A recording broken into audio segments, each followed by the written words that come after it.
Hey everyone, my name is Zach Ryle. I'm your host. Welcome to the Between the Panel channel, and this is the first episode of C.A.M.M TV. Now, C.A.M.M TV is going to be a show where we bring you all the news related to comics, anime, manga, TV, movies, anything entertainment-wise like that. Today we have at least five to six stories that we're going to cover. Some a little old, some a little new. And then we're also going to be throwing in a anime review in here as well for any fans of Solo Leveling. I finished the first season not too long ago, and I've been waiting to throw up a review after I was able to gather all my thoughts of the series. And I've watched a few other anime series that compare to that one as well, relating to it being in a game type setting. So stick around to the end after we get to through the news that I have to share with my opinions and the general discourse through the internet and the fandom. We'll be covering stories from Inside Out 2, Jared Padalecki joining The Boys Season 5. We'll also be covering a new anime series about the Suicide Squad. I have some news about that. And then we'll also be covering TheAcolyte. I'll be reviewing the first 4 episodes of that and be giving my general opinion on the discourse around it, how I kind of feed into it one way or the other, and just everything surrounding that. And then the last news story will be last two news stories we'll be covering will be will be about Blade and the new Superman set picks. So, without further ado, let's get started. I read a report today in Variety about Inside Out 2. The box office overtakes Dune 2. In North America, Inside Out 2 has made $355 million. Overseas, it's made $369.2 million for a global return of $724 million. It's the third biggest international release behind Godzilla x Kong and Dune Part 2. And it might be the first film of 2024 to cross the $1 billion mark, which we haven't had too many of those happen lately. And Disney in general hasn't had too many good success stories through their films. They had the biggest flops of 2023 with films such as Indiana Jones, The Marvels, films in those general categories, The Wish. So this would be a big win for Disney. I'm a big fan of Disney overall, if you couldn't tell from my Steamboat Willie Mickey Mouse hat. I actually have plans to take a trip to Walt Disney World in 2025 with my fiance right now, but will be my wife when we go, and some family friends. So I, in general, always rooting for Disney, but I will also not avoid the fact that they have been making a lot of mistakes recently in terms of their movie franchises and maybe some of the theme parks as choices they've made as well. So, like, I've always been a big fan of Pixar, Star Wars, Marvel, and Disney animated films. I feel like Disney needs to get back to their roots with their original animated creation films. I feel like they've been relying too heavily on their franchises such as Pixar, Star Wars, and Marvel. Theme park wise, I think they've been doing pretty good. I just heard that they opened up a new section of Epcot. It hasn't really been doing too well though. But I'm always rooting for Disney to do well and do better. But I also can't ignore the fact that they've been doing a lot of political messaging in their last few movies. Now I've heard that Inside Out 2 isn't like that at all. It's a very good movie from what I've heard. There's no political messaging. There's no agenda-driven stories in it. It's just good, wholesome entertainment for family and the kids. So I will at some point be going to see Inside Out 2. I haven't seen the first one, so I'll probably catch that on Disney Plus. I wasn't aware of how good these movies were. I kind of fell off the Pixar wagon a little bit when they started coming out with films like Frozen and stuff like that. It just wasn't in my general direction as an audience member. I know that there's an audience for it. It just wasn't for me at the time. So I'll have to get back into Pixar in general, I might watch those films. But like I said, they weren't films created for an audience member like me. I am a 28-year-old guy, and the things I like are general good dramas that are written well with dialogue that exceeds expectations. I'm a big action hero guy. I love superheroes, anime, comedy. So uh, while I can admire the past stories they've told with princesses, Frozen 2 just seemed like it was a little more in the general kids' direction. So, but with that out of the way, we'll be moving forward to our next story. And moving forward, we have Jared Padalecki to join season 5 of The Boys, and he'll be joining the rest of the cast. Who will he be playing? That's generally up in the air. There's a lot of characters from The Boys comic books that they could be using. They might make a character different like they have done with past characters such as The Deep, A-Train, and even Jared Padalecki's former castmate that's in The Boys, Jensen Ackles, who plays Soldier Boy. The Soldier Boy is a dramatically different character from the comic books. They made him a misogynistic, badass, semi-anti-war hero who has depression issues, who doesn't want to acknowledge it, he smokes weed, drinks a lot, sleeps with hookers, that type of stuff. So they could do something like that with whatever character they come up with from the comics with Jared Padalecki, or they could come up with a completely new character. But we won't really find out that probably for a while because we're currently in the midst of season 4 airing on Amazon right now. I have watched the first 4 episodes of the Boys season 4, and I'm a little divisive on the first 2 episodes. I liked episode 3. I really liked episode 4.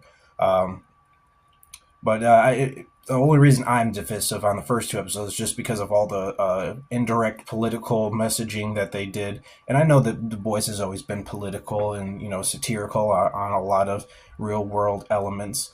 But yeah, this one just felt like it was a little too far for me in terms of how the show creator, Eric Kripke, is wanting to run it. And I normally love anything Eric Kripke comes up with. I'm a huge Supernatural fan. I watched all of the seasons for that up until the final series. I watched the last episode while I started one of my morning shifts at 6 a.m. at a cook job I used to have a few years ago. So, but I'm generally excited for this going forward because so far, season 4 has been really good. We still have a few episodes left of the series. And then season 5 will be the final season of the show. That's at least what Eric Kripke says. But, he said that about Supernatural as well, and that went, for another 10 years. So, in due time, we'll tell. But that's all we have for that for right now. So, we'll be moving on to the next story. The next story I have for you guys is from comingsoon.net. The new anime series, The Suicide Squad Aiseki, just released its opening credits for the series, and I watched them. It's about 1:30 long. It's very creative. I've always been a fan of anime openings. They always have a way of letting you know what type of story you'll be getting into, along with also introducing you to the vast array of characters that you'll be seeing in the show. Now, all the outlets and sources have come out with their cast of characters that will be in it, and they only generally have been talking about Harley Quinn, Deadshot, Peacemaker, King Shark, and Joker. But when you watch the opening credits that are revealed, and you can even watch the trailer, there's more characters in it.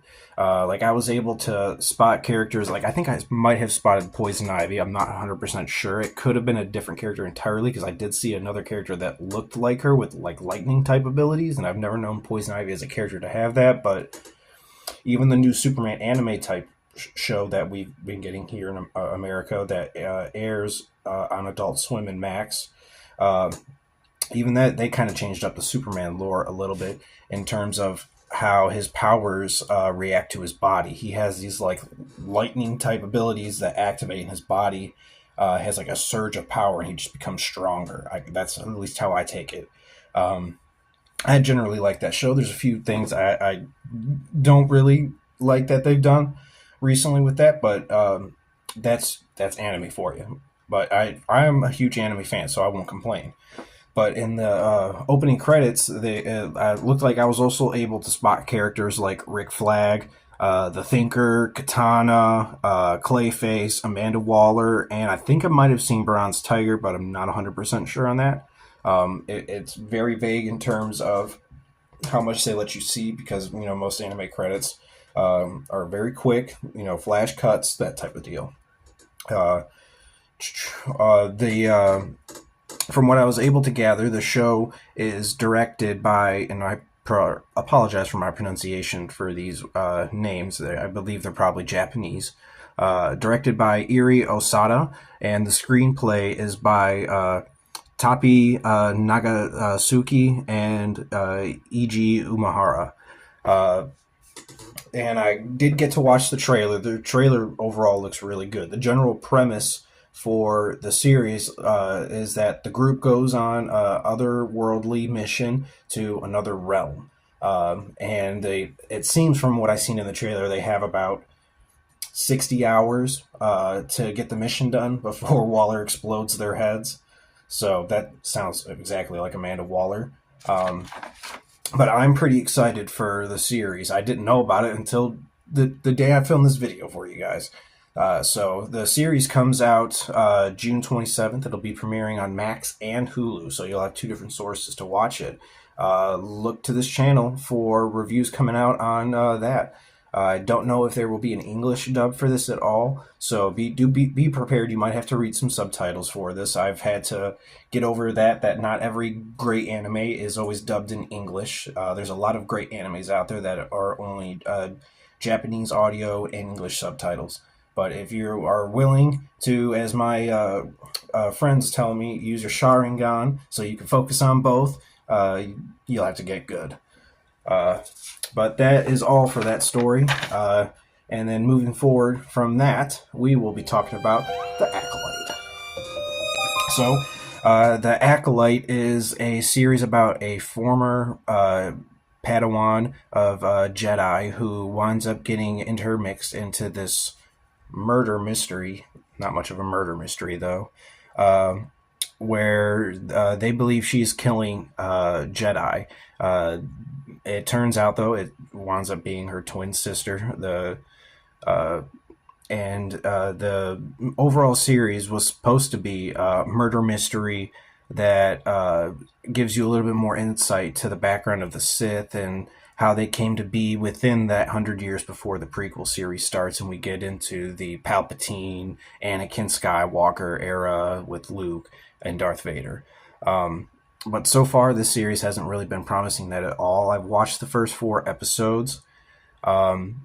First 2 episodes were really hard to get through just because the overall writing for the plot and the story and dialogue just really isn't there. I'm a big fan of having really strong dialogue, because dialogue is what helps keep you immersed in the story. It's what helps you track with the characters you're trying to follow, and it also helps you feel what the characters are feeling, especially when you're in this type of fantasy story with elements such as lightsabers, flying ships in space, planets and galaxies far, far away, androids, the Force, this magical element that helps people communicate with each other, also used as a weapon.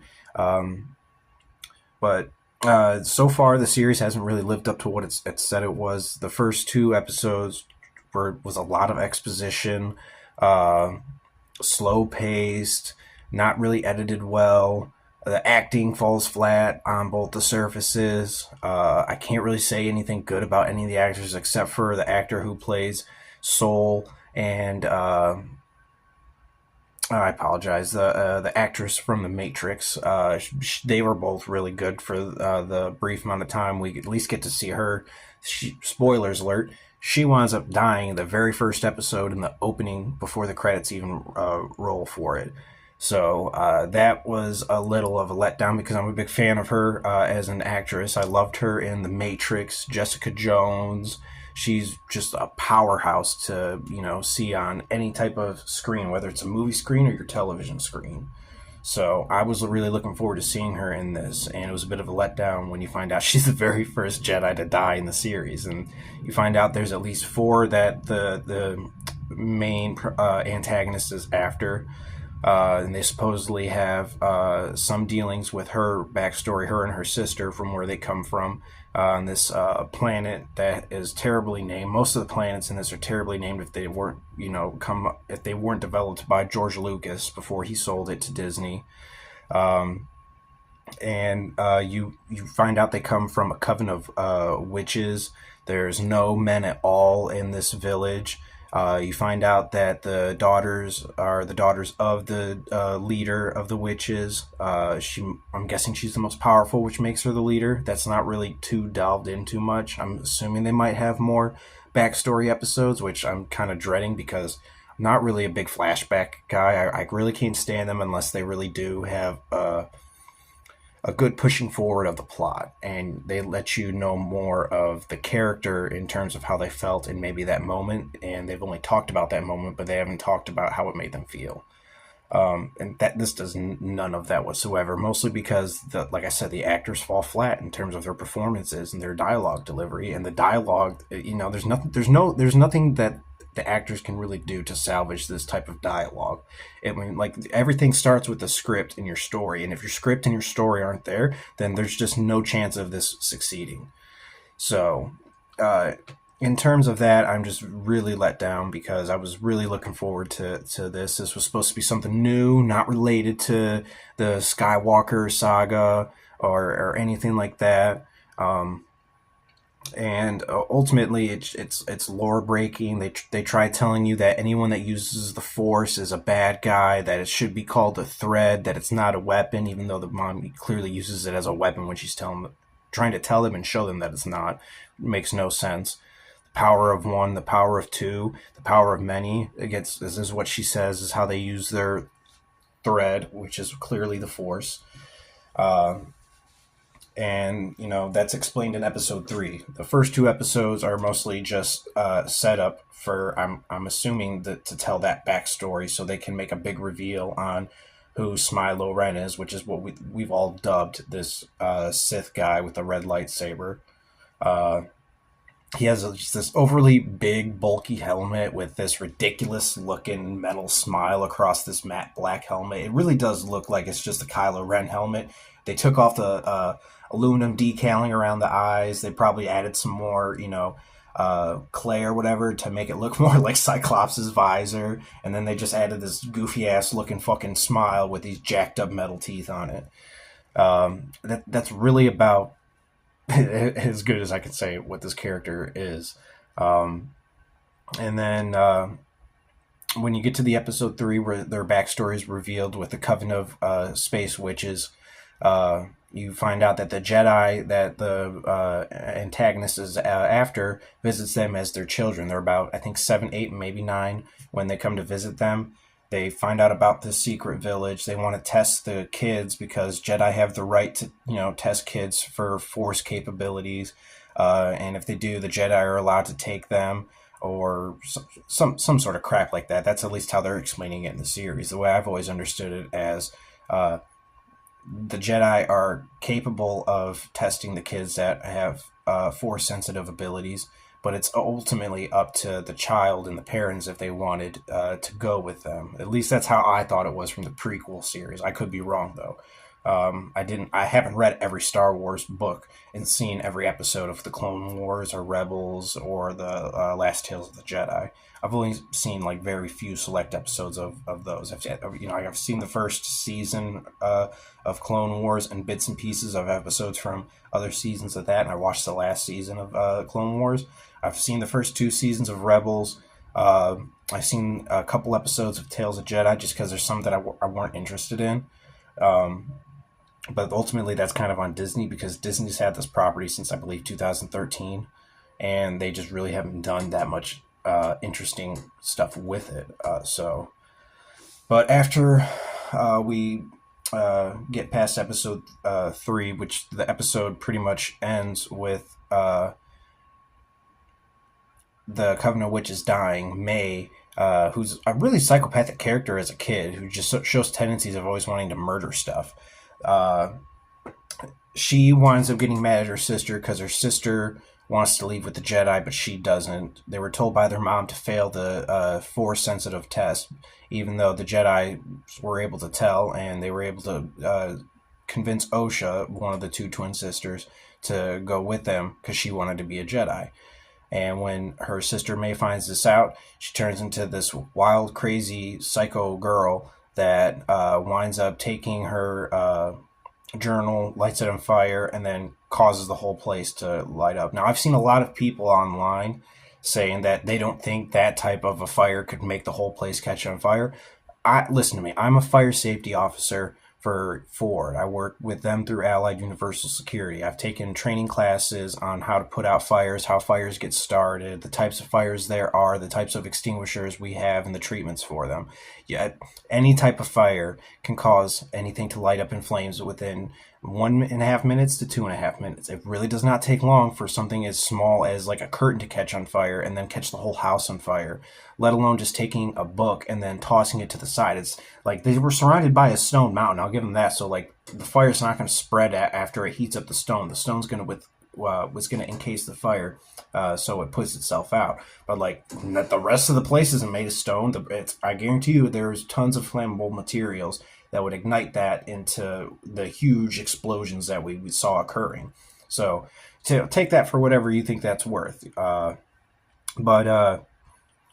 So once the whole place explodes, they wind up cutting to back to where all the witches were with the Jedi. They're all dead somehow. We don't see how they die. We don't even see if there's any like lightsaber marks in them. They're just all dead on the ground. And the last one we wind up seeing is the leader, the main mother. And the way that the two were created is also kind of lore breaking because they were created by using the Force or the thread. And that really aggravates me because the very first person that was created using the Force was Anakin Skywalker. And it wasn't because Palpatine willed it with the fucking midichlorians. No, it was because the Force needed to balance out the good and the evil between the dark side and the light side. So to have it that these two were forced born using these two space witches for Anakin completely defeats the purpose of the story George Lucas wanted to tell with Darth Vader, Anakin Skywalker, and his son Luke Skywalker. It's literally the rise, fall, and rise again of the Skywalker saga, discounting the Disney trilogy that they made, because we all know those aren't really that good. I mean, The Force Awakens was a good start. We all agreed on that. But then The Last Jedi came out, and that just, like, crapped on everyone's dreams for the franchise. So, with that being said, Episode 3 ends with the sisters thinking they both died. Soul winds up saving Osha, takes her with them to the Jedi Temple on Coruscant, and Coruscant really doesn't look any different to what it might have in the prequels, aside from a few taller buildings and more flying cars. I thought it would have looked a lot different, given that this takes place 100 years before the prequel series. And given that this show had a budget of 178 to 180 million, it really lacks in showing that. I mean, if you guys are saving the rest of this budget for the last few episodes, that is definitely the wrong move to do, because you need to show your budget within the beginning, middle, and end of your story. That's how you attract the audience, especially with the franchise that is worldwide known as Star Wars. So, and then when we get done with episode 3, we get to episode 4, which is possibly the most boring freaking episode of television I've ever watched. It's filled with exposition, boring storytelling, dialogue that falls flatter than the flat earth theory. You know, we get introduced to pronouns through this small beaver freaking looking alien. Is that a him, her, or they? Watch out. You don't want to piss off the pronoun activists. You couldn't tell. I'm very upset with this series not being what we were promised, or at least advertised as. So episode 4, we're basically introduced to the third Jedi that May wants to go after. And I apologize, I didn't tell you the first two Jedi were yeah, I already talked about who the first Jedi who was that died. It's the actress from The Matrix. She dies in the first episode. Episode two, we're introduced to uh, this Jedi who is a young actor who is made to look old, which the makeup on him was done terribly. Forgive me if I don't remember any of these characters' names. That's how like freaking forgettable they are. They literally are just not interesting at all enough for me to want to remember their character names.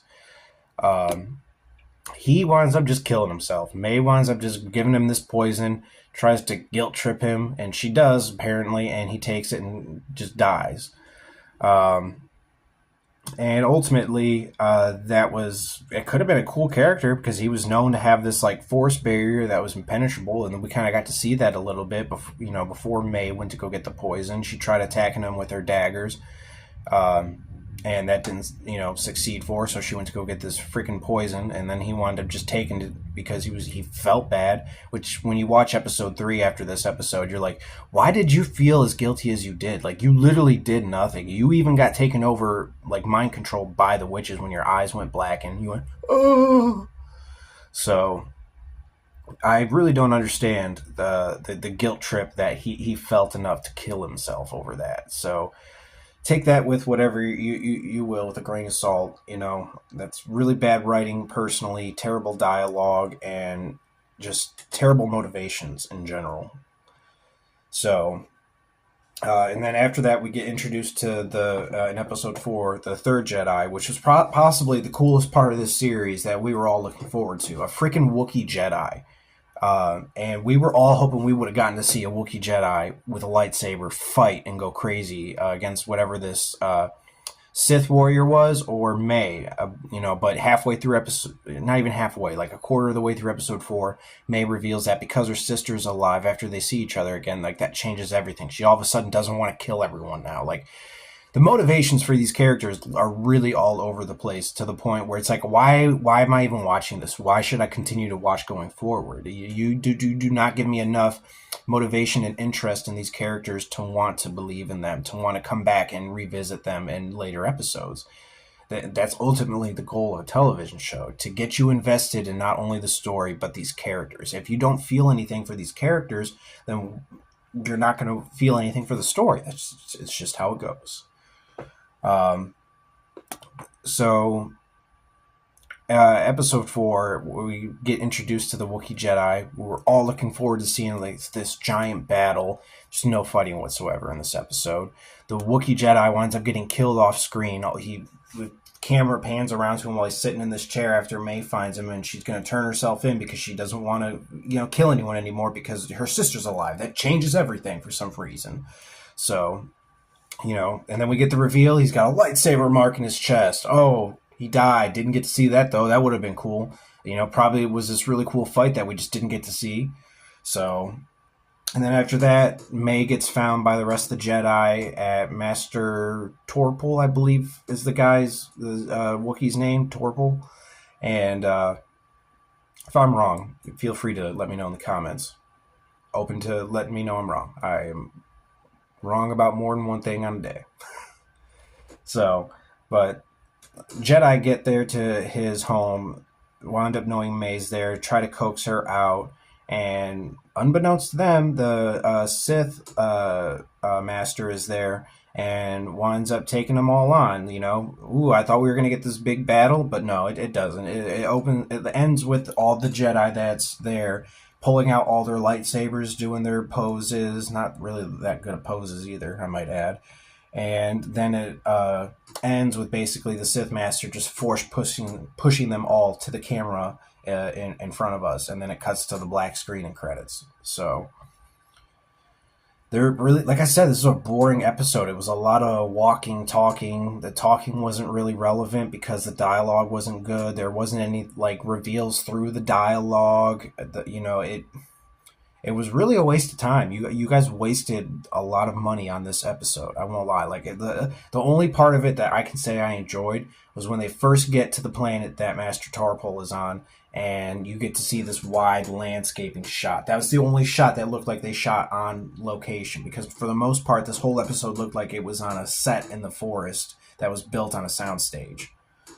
So, and I'm really getting tired of all the sound stages and the volume screens. Like Star Wars used to go and shoot on location. They didn't have built they would build sets on location, but that was so they could create this fictional fantasy world. But it wasn't on a stage in a studio backlot, you know. And I'm not trying to knock that, because a lot of awesome films like Casablanca and those types were made on sound stages, and still current movies of today. You know, the Avengers Endgame ending to that movie was shot on a soundstage. That was a set built on a soundstage. I don't think there was anywhere else you could have gone location wise that wouldn't have revealed that type of ending they were going for.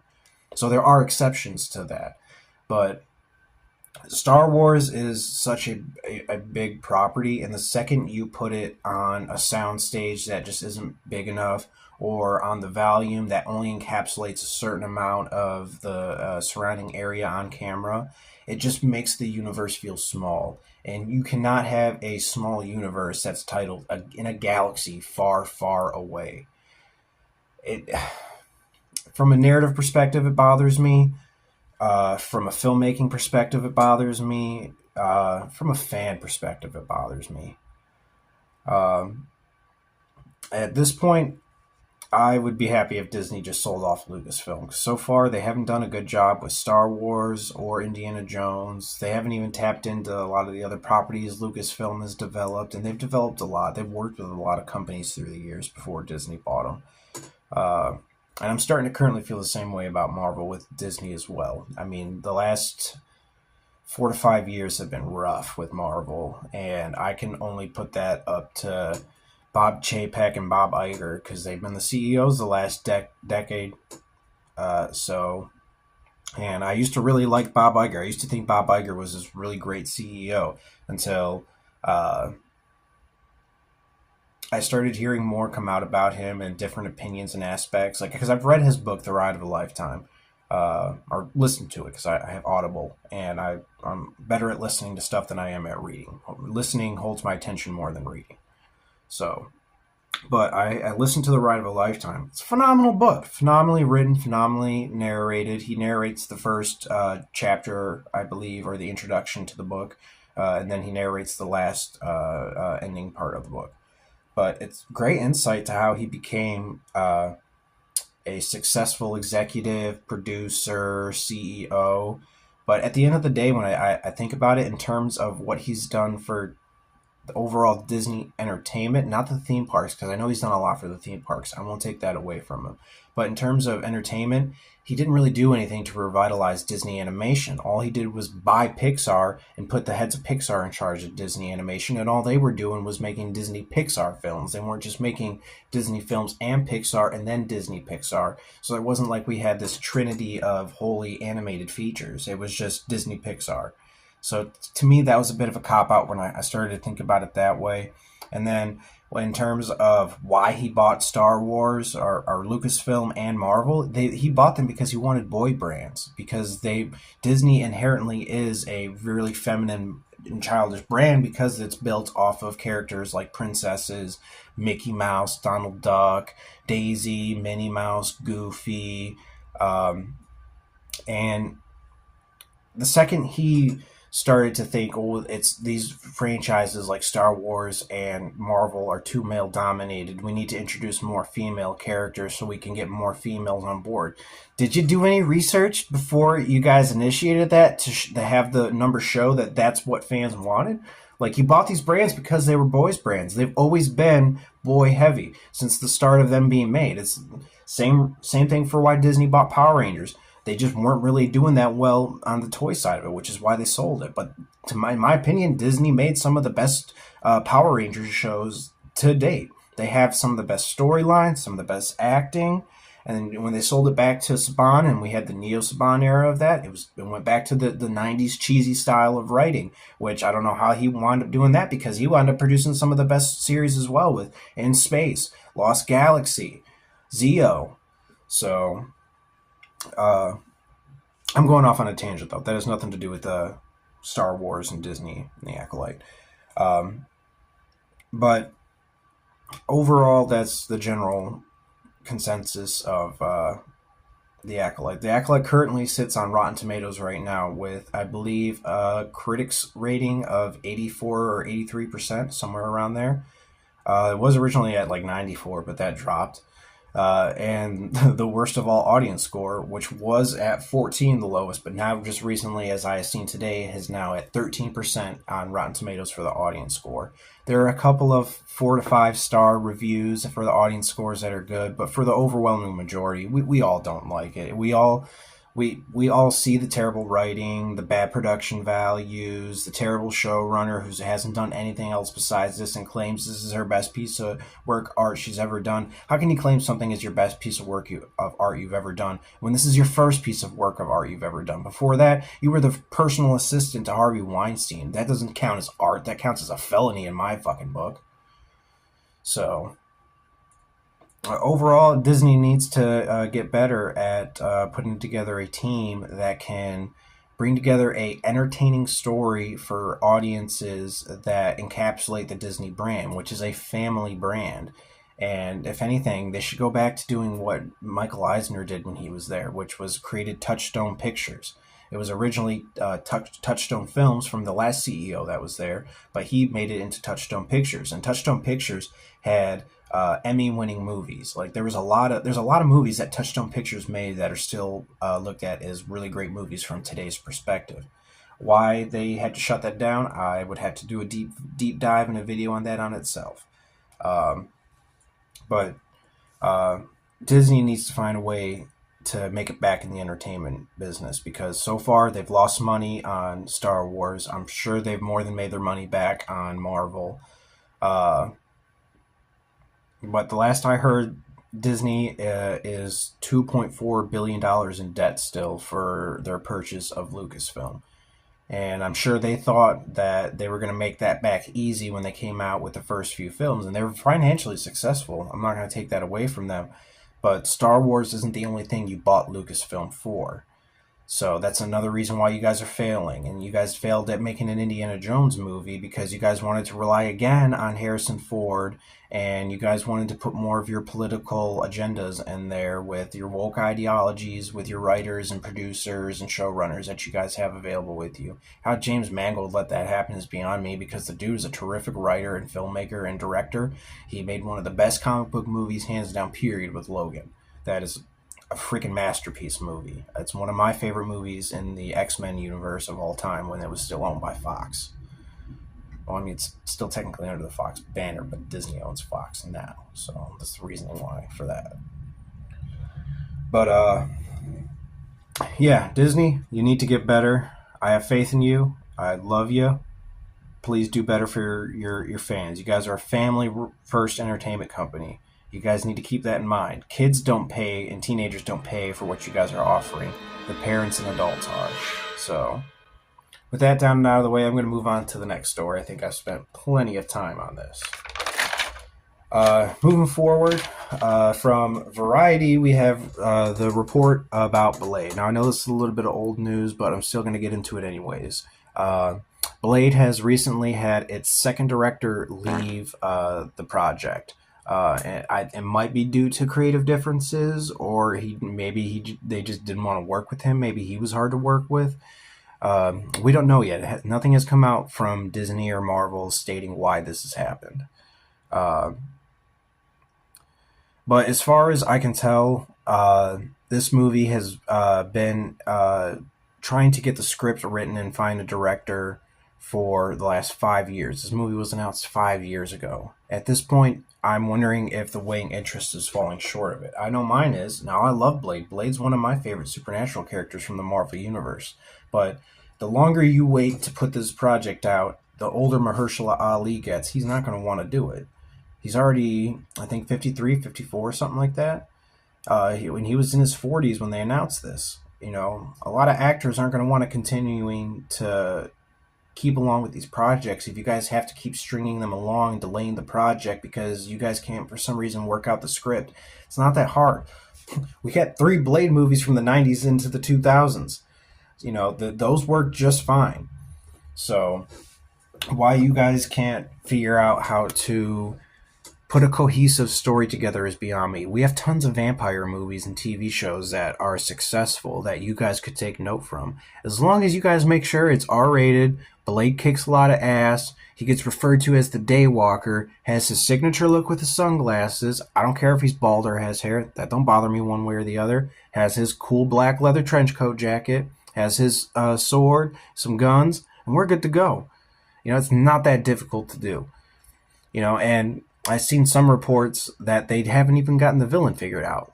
So at this point, my interest is weighing on the project. I don't know if I'm going to want to personally be invested in it and spend my money at the movie theater if this is the general discourse surrounding it. It's not good for business.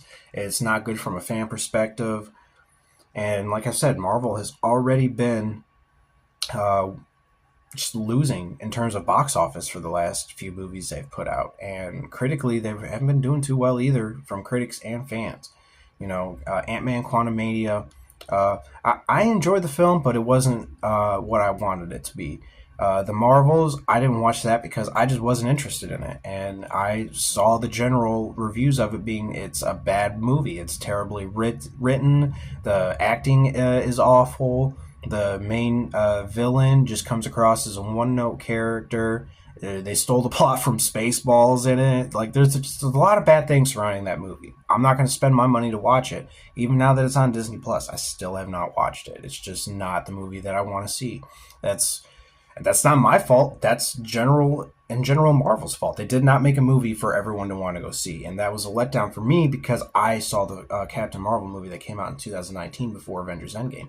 I really liked that movie. I know a lot of people didn't, but I thought it was a good movie. I liked it a hell of a lot more than I liked. What was the movie that came out before that one? Black Panther. I thought Black Panther was all right, but I didn't really care for Black Panther. I definitely didn't think it was Best Picture worthy. So, and Wakanda Forever that came out. I thought Wakanda Forever sucked. I did not like it whatsoever. I thought Namor the Submariner, which they didn't call him the Submariner, thought they botched up his character. There was no reason he needed to be Talalocan or whatever they wanted him to be. They just make him half human, half Atlantean. Or hell, you could have even went with him being the first mutant like they retconned in the comic books. I would have been all right with that. But you guys did a disservice to that character. You did a disservice to the Black Panther character, T'Challa, and Chadwick Boseman by not wanting to recast him. I genuinely think that was a bad decision to just kill his character off in the show. Like, a lot of freaking people in the black community were upset by that, And you think replacing him with Shuri, a black woman, would have been better for the black community? I highly doubt that. Come on, Disney. You're really messing up with Star Wars and Marvel right now. But, yeah, so hopefully we'll be able to hear more news about Blade soon. Hopefully the news will get better. Hopefully they can find some way to keep fans interested in it. Because so far, the last few movies they've been putting out, including Doctor Strange and the Multiverse of Madness, those just weren't good movies. They were not. I did not enjoy them. I didn't even like Eternals. I thought Eternals was a horrible movie. It looked pretty, but it wasn't narratively good. Some of the dialogue was good, some of it wasn't. I thought the Icarus character was all right, but like, I didn't really care for the movie. They gender swapped characters, and it's not really a big deal to me because I didn't really watch or read a lot of the Inhuman comic books. Not Inhuman, my apologies. You see, I don't care enough about this movie that the title of it just left my head. But yeah, you guys know what I'm trying to say. Marvel just needs to be able to reinvigorate the franchise. It's never going to be what it once was. You guys rode this high of unbelievability that you guys are never going to probably reach again. And if you do, I will fucking throw whatever I have to in my fucking mouth or face to say I was wrong. But I really do believe that you guys will get to a healthy place again, but it's not going to be what it was, especially if you guys are going to continue on this path of new characters. A lot of people only care about the original Avengers, and Spider-Man. So you have a select few characters that are outside of that, like the X-Men, the Fantastic Four, the Inhumans, but that's generally about it. The Dark Avengers maybe, uh, but there's generally not a lot of characters outside of the main ones that people are interested in. That's why a lot of the comic books get canceled. Hell, I'm surprised you guys aren't even doing a Fantastic Four movie, considering that comic book got canceled. Which I don't know why it did, but it did. So uh, overall, I got faith in you guys. Unhappy with how things are going right now, but it doesn't mean I'm going to be out for the count forever. You guys just need to find a way to get fans like me interested and wanting to go see your movies again in the theaters. So, with that being said, I think that's about all we got on that topic. So let's go ahead and move forward on to our last topic of conversation for the news, and that is the leaked Superman set photos that have come out. So far, we've gotten a couple different ones about the set. We've seen them turning Cleveland, Ohio into the set of Metropolis. There's a few different buildings they've set up. I think there's like some club shops, some pizza shops.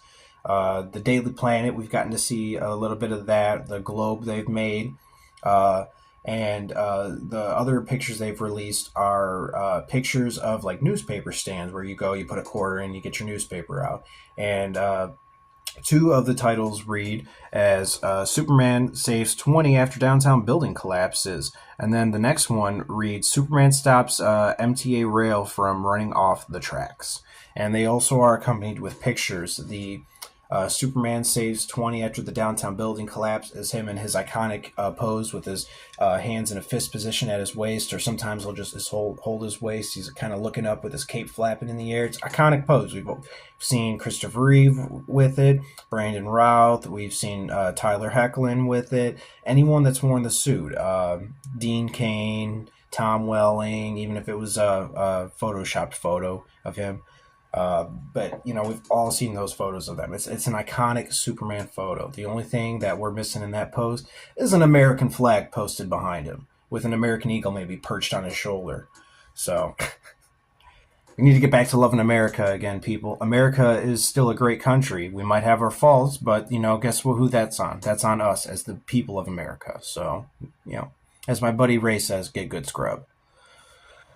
But the second photo is of Superman pretty much going head on with a rail car, trying to stop it from going off the track. So it's just him head to head with the nose of this rail car. So they're both really cool photos. They're not highly detailed, especially because they're zoomed down to newspaper headline size. So, but overall, the overall look it seems we're getting with the sets Metropolis that has this retro, futuristic, fictional look to it, which I'm completely down with because it reminds me 100% of Superman the Animated Series, and I love the backdrop of Metropolis for that.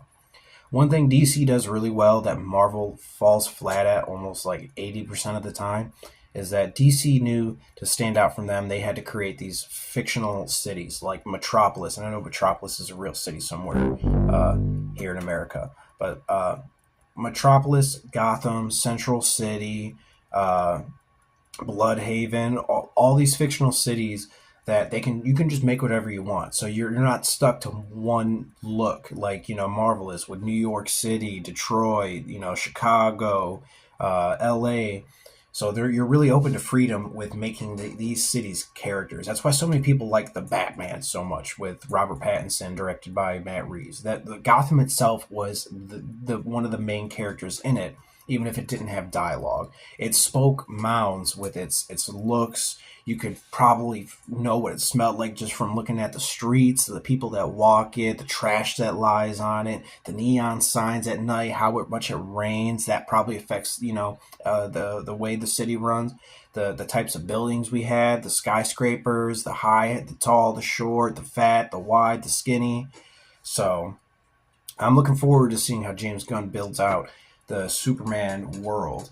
I am a little worried that it might be overcrowded character-wise, not in terms of main characters, but there just might be a lot going on. Me personally, I would rather him focus on making a great Superman movie instead of trying to start building the world out from there. Because if this movie doesn't succeed, no one else is going to want to go see the rest of your universe you're building, because Superman is one of the most popular superheroes of all time. He's the very first superhero that we know as a modern superhero. So this is literally the most important movie probably going forward for superhero movies in general. This might affect Marvel's superhero movies going forward if this movie doesn't do well, because the general population knows Superman and Batman is the first two superhero movies to be produced for America, and those are still widely regarded as some of the best Batman and Superman movies ever.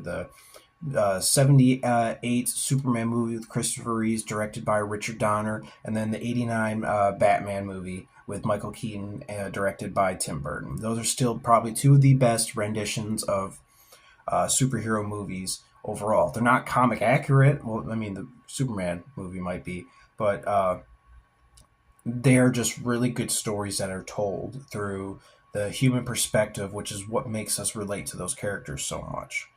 So, I am looking forward to the movie. I have faith in James Gunn that he will create a narrative and a story that will engross audiences around the world. Now, I'm not a big fan of the suit they've come out with. I was really hoping we would have gotten the traditional, maybe like the dark bluish suit with the shoulder neck lining comes down to here with the cape tucked in there, and it wasn't just attached to his shoulders. You know, big, broad S, the normal S that we are all accustomed to from the comics, the OG S. And as much as I'm a fan of the Kingdom Come S, I really want to see the original S get brought back for the movies. I know we've had it for Tyler Hoechlin's Superman, but even then, his Superman suit isn't the one everyone likes. It looks alright, but it's totally padded out too much, and it's missing the traditional red trunks, which I know those are divisive. I'm a huge fan of them. I agree with most people that they help break out the color palette. It's there for a reason, and it's also supposed to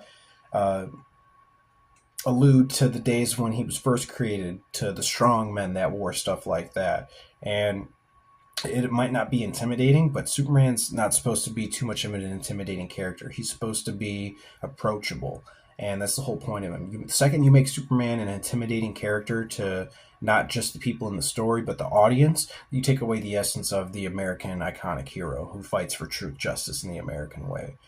So, and we already know that James Gunn's going to put that in there because he said Superman is looked at as a man with old-fashioned values, that are looked at that way in current days, modern times.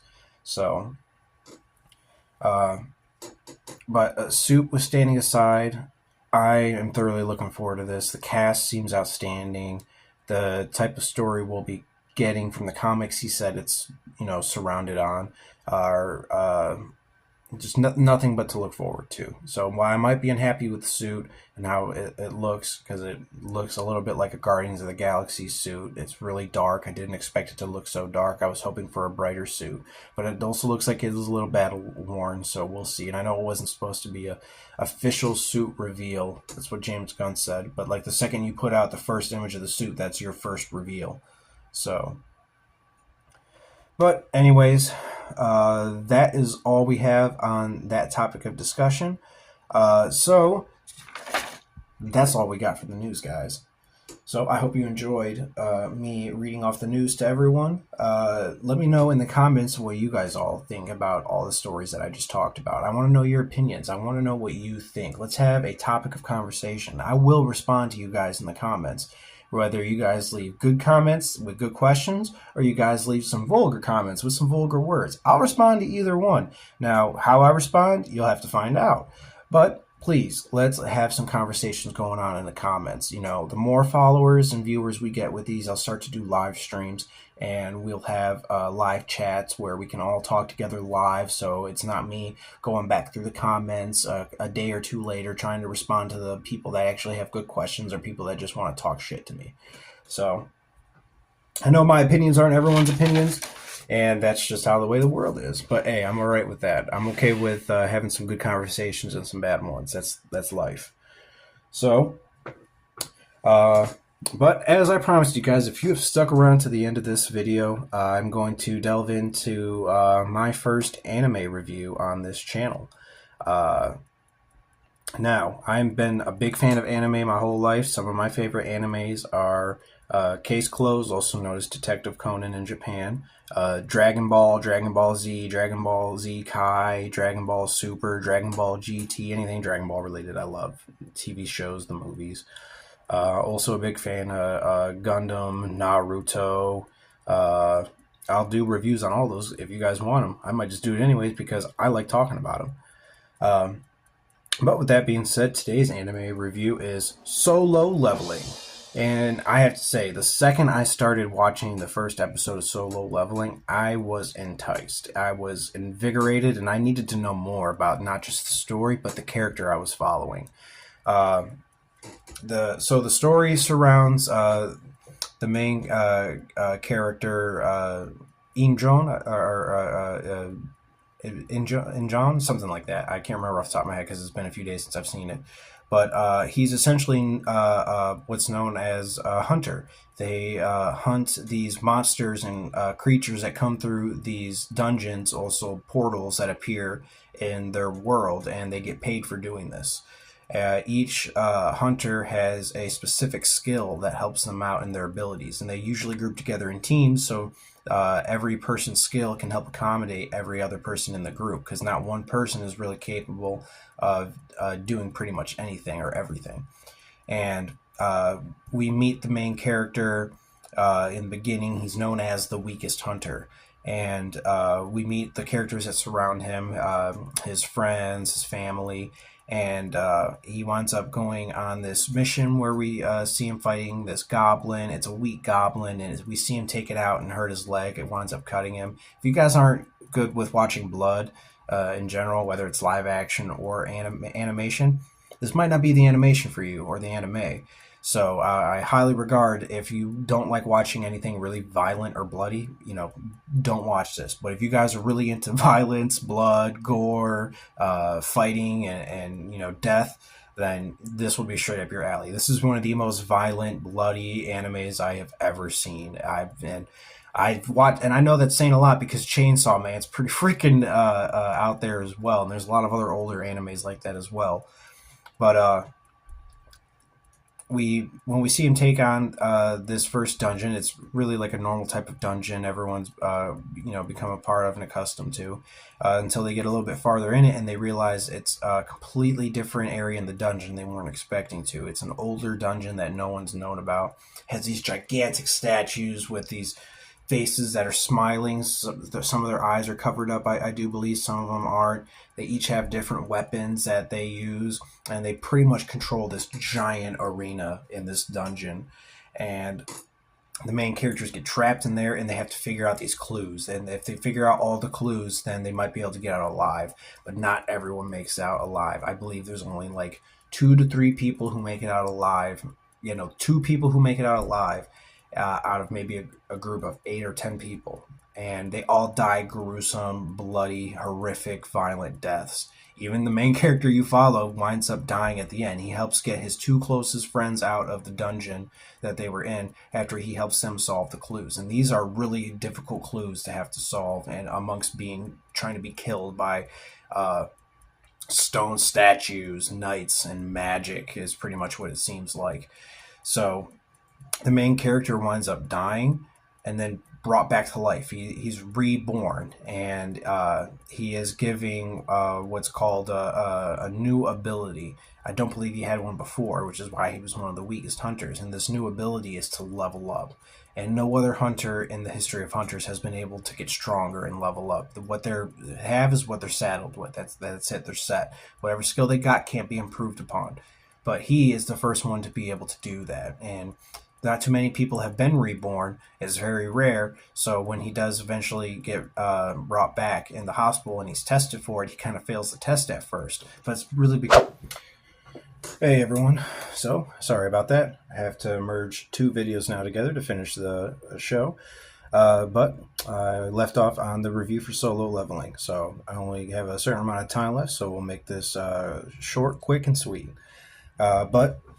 So at the end of the last video, I was talking about how he was reborn, and not too many people have been reborn. So when he takes the test, he fails at first, but that's because he doesn't really understand how his new abilities work. And they work in the sense of it's like a game menu, and he has options, places he can go to. It tells him how he can level up. It gives him skills, abilities, weapons that he gets to level up while he's getting stronger. And throughout the series, you get to watch this character change. He becomes a different person. He becomes this from the weakest hunter to the strongest. And he's this really badass character who just does not want to give up. He wants to keep going. He doesn't want to stop. And when he sees adversity in front of him, he wants to overcome it. And he just has this innate ability to make you want to follow him. And he impresses everyone around him after he gets this new ability, because he like I said, he becomes a different person. He goes from being a follower to a leader, and that's really it's really good storytelling that people would want to follow. You get to watch his complete character arc, and that's what drives most audiences in a story, is the characters. So by the end of the series, he winds up being this strong badass that can take on giant monsters. He goes to take on this army and winds up making the army his own. And the army has this leader, this knight that he has to beat. That was the hardest one out of all of them. And he winds up ending the series with the famous words from the manga that everyone wanted to hear him say, which is "Arise," which is how he gets this follower of knights, so he will no longer be solo leveling up. It was really cool to see how they referenced the title in the end of the first season. Really looking forward to the second season, because this first season just was jam-packed full of wonderful characters, great storytelling, and a narrative that just kept you wanting to go forward with him. And the acting was phenomenal. I watched the English dub, and the actors in it were just great. They delivered performances that were strong, made you move. You felt why the characters wanted to do what they did, or just why they felt the way they felt. So I highly recommend anyone watches Solo Leveling. I really do feel like it's going to be as big as anime such as My Hero, Chainsaw Man, Naruto, Dragon Ball. So for anyone interested in new animes, I will be giving recommendations going forward with my anime reviews. If you guys want to talk about the animes, leave comments in below. We'll have discussions. And like I said before, when I start doing live streams, we'll have different topics of conversations in there, whether it's about some new movie news that we might come across while we're doing live streams. Topics of conversations like animes, movies, different TV shows, whether they're American or not. I'm a big fan of entertainment. It doesn't just have to be American entertainment. So going forward, that's how we will be doing things on the channel. You guys will be getting episodes of C.A.M.M TV maybe 2-3 times a week. Depending or not on how big the news is, I might do a surprise episode of the day and upload it. But we will be doing episodes of C.A.M.M TV. We will be doing anime reviews, movie and TV show reviews. Some will be on the shows, some will be solo videos. And we will also be starting a podcast. It'll be hosted by me and my personal best friend, Ray Walker. He will be co-host with me. It will be called The Human Apocalypse, and it'll basically just be about stories about the downfall of certain people, conspiracy theories, talking about serial killers. And then we'll also have another podcast that'll take place after that one called Reasons to Drink After Dark, which will be our R-rated podcast for fans that just want to let loose, talk about the things maybe we didn't want to talk about on the original podcast. And this one will be not probably be demonetized, because we will be drinking, probably be smoking in it, and we will be using some language that might not be suitable for kids. So please look forward to all that. I want you guys to like, comment, and subscribe to the channel. Please let me know what you guys think of all the news we talked about today, Solo Leveling, and if you guys have any anime recommendations, please leave them in the comments down below. I am always looking forward to having topics of conversation with everyone. This is Zach Riling, the host of C.A.M.M TV and Between the Channels panel. You guys all have a wonderful day, and we'll talk soon.